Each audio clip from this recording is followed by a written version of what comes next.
Kwa hiyo tunarudi kwenye swali kwamba hao jamaa wanapata wapi pesa? Wanapata pesa kutoka kwenye taasisi mbalimbali pamoja na serikalini.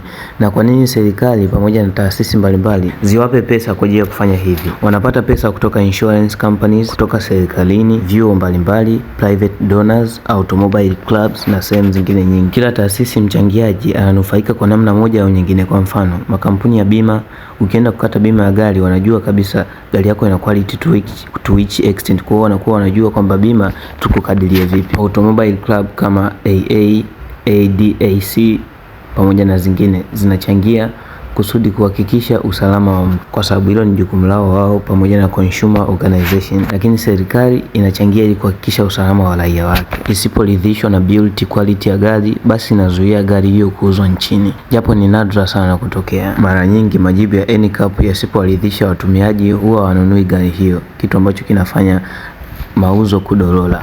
Unadhani ni wazo zuri au wanaharibu pesa?